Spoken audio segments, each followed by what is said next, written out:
Hello and welcome to Monday's Daily Financial Review. Here's what's making the headlines in the markets today. The dollar-yen pair has stood still in the last session. The ADX remains in the neutral zone.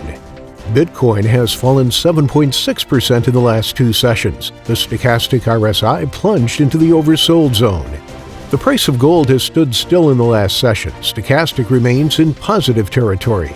The price of crude oil has traded sideways in the last session. The highs-lows indicator remains in the neutral zone. Those were today's major economic events. And now, moving on to world financial headlines. Demand for crude has sunk under the impact of COVID-19, and producing nations have been adjusting output to support prices. London will enjoy a very strong year for stock market flotations, analysts say, arguing that both Brexit and coronavirus offer firms a unique opportunity to expand.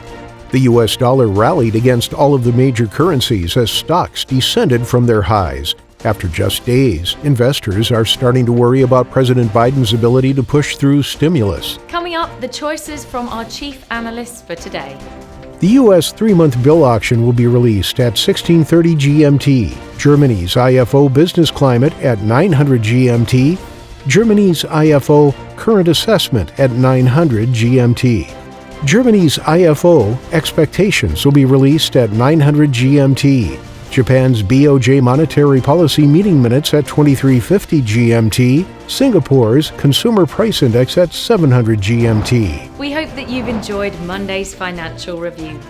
On behalf of all of us here, we wish you a productive trading day. Be sure to join us tomorrow morning for the latest news and events from the financial markets.